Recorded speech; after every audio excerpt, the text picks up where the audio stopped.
커지면서 익산 지역 악취 민원이 폭주하고 있지만 해결책이 없어 주민 고통이 커지고 있습니다.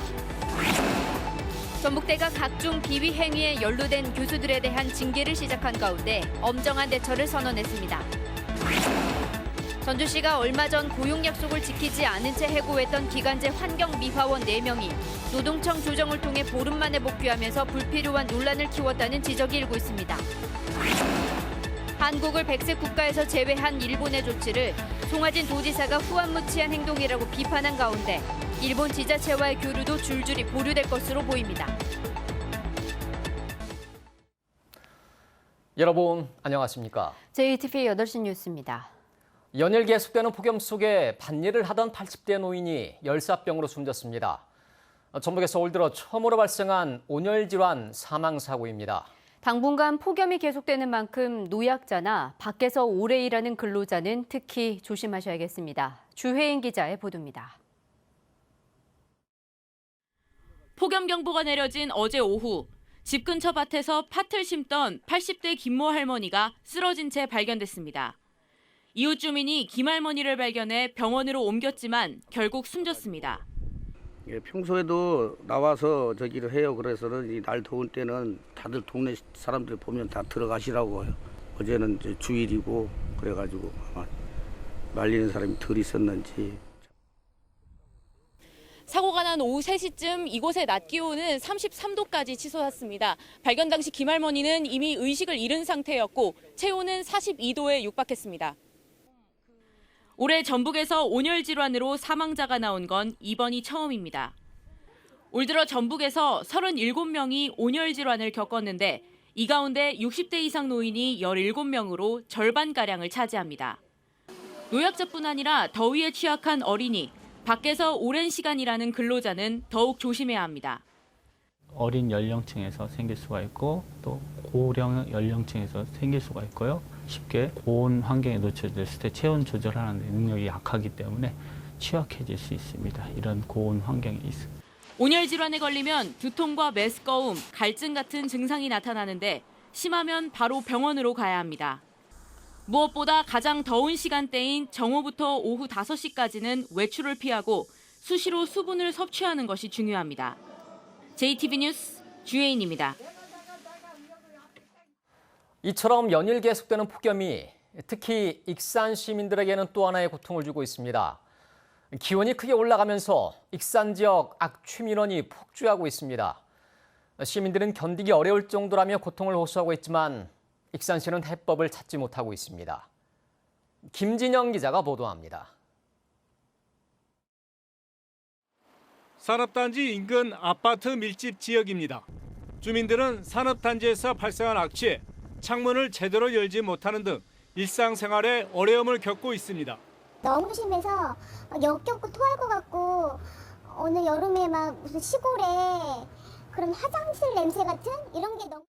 여름더위가 본격적으로 시작되면서 악취로 인한 익산 지역 주민 고통이 더욱 커지고 있습니다.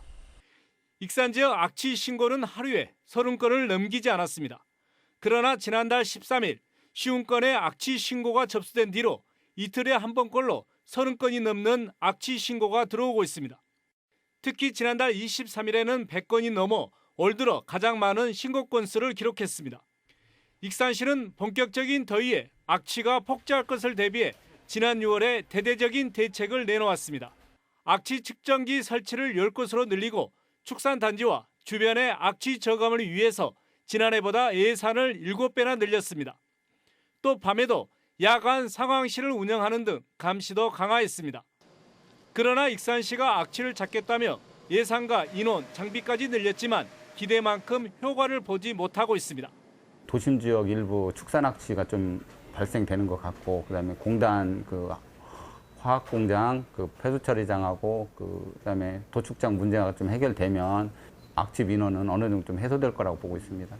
폭염에 폭주하는 악취까지 견뎌야 하는 익산 지역 주민들에게는 더욱 힘든 여름이 되고 있습니다.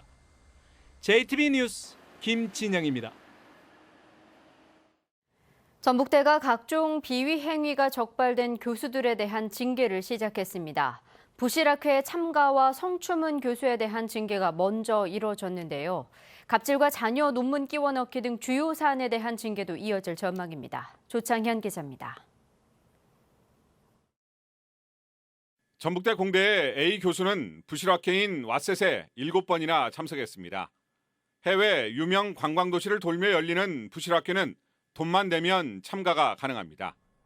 연구비 가운데 남은 돈을 반납하지 않고 오히려 연구 성과를 돋보이게 하기 위해 부실학회에 참석한 것입니다. 전북대는 A 교수에게 정직 1개월의 중징계를 내렸습니다. 부실학회에 참가했지만 횟수가 적은 2명의 교수에게는 경징계가, 단 한 번만 참석한 교수들은 책임을 묻지 않기로 했습니다.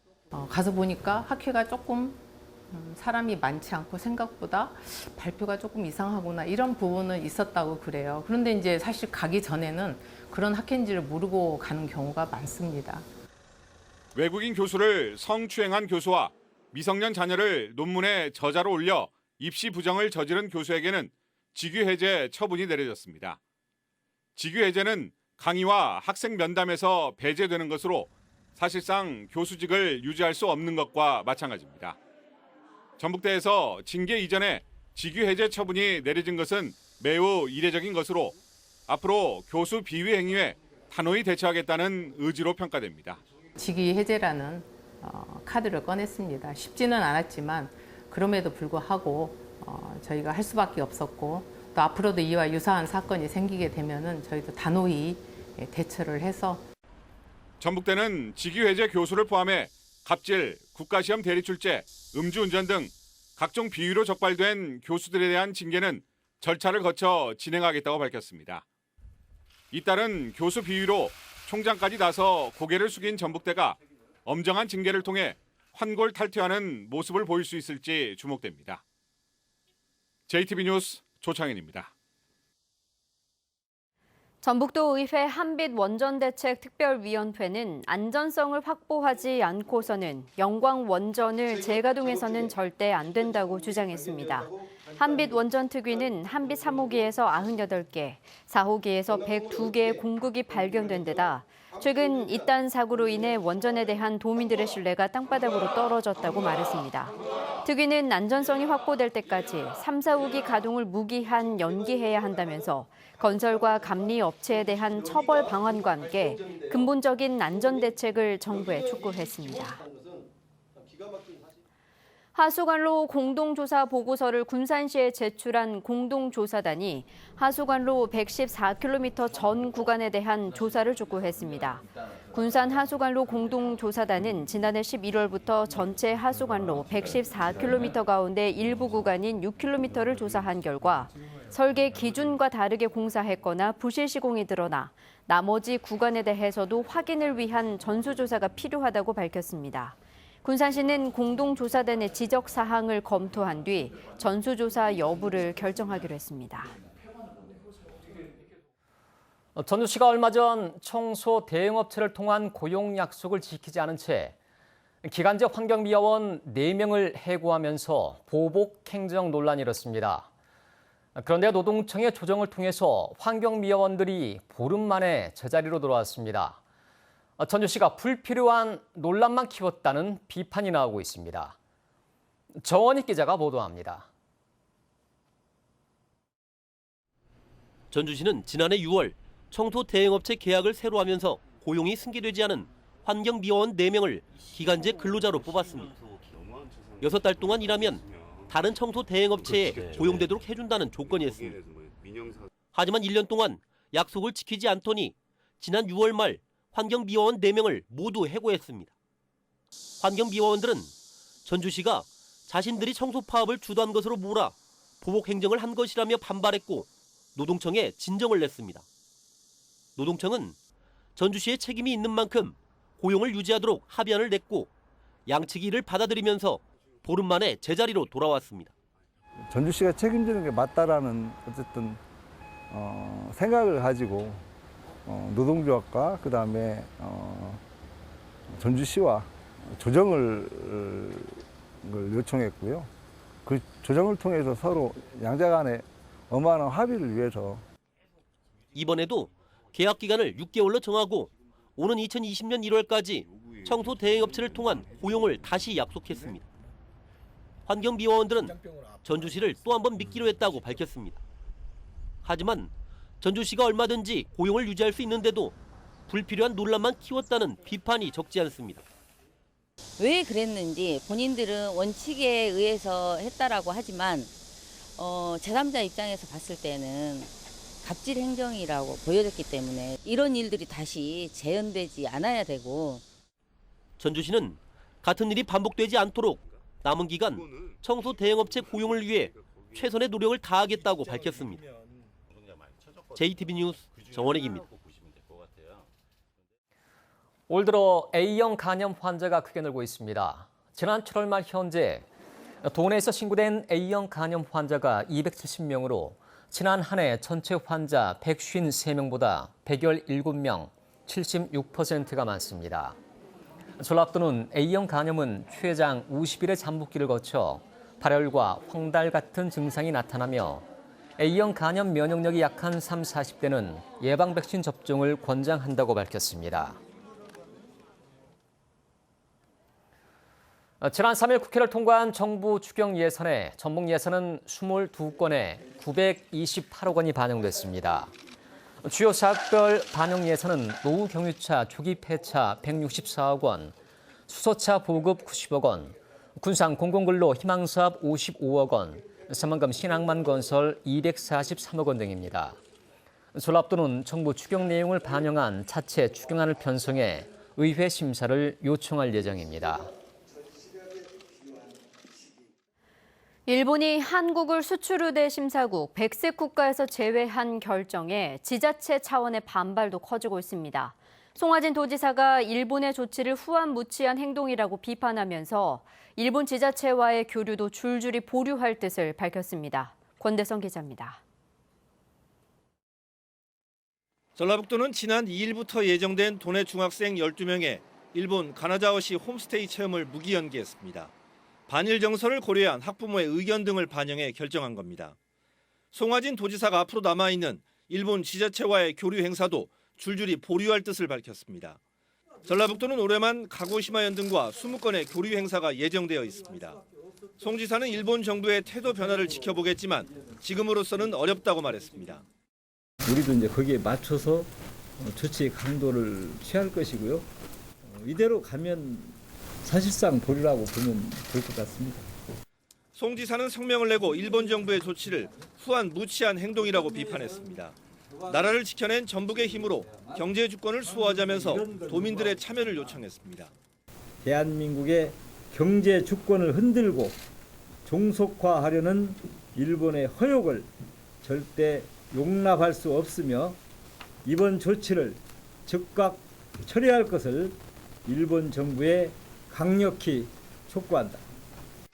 100세 국가 제외 등 일본의 경제 보복 조치에 지자체 차원의 반발도 커지고 있습니다. JTB 뉴스 권대성입니다. 일본의 100세 국가 제외로 직접적인 피해가 예상되는 군산 지역 기업은 1.4%인 20여 개 업체로 산업기계와 화학, 수지 등 첨단 소재를 재료로 사용하는 업체인 것으로 파악됐습니다. 군산시는 이들 기업이 6개월 이상의 소요 부품을 보유하고 있고 일부는 대체 가능해 지역 경제에 미치는 영향은 크지 않을 것으로 예상되지만 장기화될 경우 우려된다고 밝혔습니다. 군산시는 신고센터 2곳을 운영하고 소재 부품의 수급 상황을 실시간 모니터링해 기업 피해에 적극 대처할 계획입니다. 전북교육청이 일반고 전환을 신청한 익산 남성고에 대한 청문 절차를 진행했습니다. 청문 주재관은 전북교육청 법무팀장이 맡았으며 자사고인 남성고의 일반고 전환 이유와 절차적 타당성 등을 검토했습니다. 남성고는 교육부 장관이 일반고 전환에 동의하면 고입 전형 계획을 변경해 내년부터 평준화 일반고로 신입생을 선발하며 2, 3학년은 자사고 체제로 운영합니다. 지방선거를 앞두고 특정 교육감 후보를 지지해달라며 메시지를 보낸 교육공무원이 항소심에서도 벌금 200만 원을 선고받았습니다. 광주고법 전주재판부 제1형사부는 공직선거법 위반 혐의로 기소된 교육공무원 A씨의 항소를 기각하고 벌금 200만 원을 선고한 원심을 유지했습니다. A씨는 지난해 지방선거를 하루 앞두고 자신의 지인 389명에게 특정 교육감 후보를 지지해달라는 내용의 문자 메시지를 보낸 혐의로 기소됐습니다. 군산경찰서는 택시기사를 흉기로 찌르고 달아난 혐의로 35살 A씨에 대해 구속영장을 신청했습니다. A씨는 그제 새벽 2시 40분쯤 군산시 지곡동의 한 도로에서 흉기를 휘둘러 택시기사 63살 B씨를 다치게 한 뒤 그대로 달아난 혐의를 받고 있습니다. 범행 17시간 만에 자수한 A씨는 경찰 조사에서 택시와 접촉사고 후 합의 문제로 말다툼을 벌이다 홧김에 흉기를 휘둘렀다고 진술했습니다. 여드레째 폭염특보가 이어진 가운데 오늘 낮 동안 순창은 36도, 완주 35.5도, 전주도 34.6도까지 오르며 대부분 지역에서 올여름 최고 기온을 경신했습니다. 폭염의 기세는 현재 일본 남해상에서 북상 중인 제8호 태풍 프란시스코의 영향으로 한풀 꺾이겠습니다. 내일 익산의 한낮 기온은 34도, 전주는 33도에 머물겠고 대부분 지역에 내려진 폭염경보도 폭염주의보로 한층 약화될 전망입니다. 태풍은 내일 밤사이 남해안에 상륙한 뒤 내륙을 관통할 것으로 예측됐습니다. 전라북도는 내일 저녁부터 본격적으로 영향권에 들면서 비가 시작되겠고 모레 오전까지 전북 전역에 강한 비바람이 불 것으로 전망됩니다.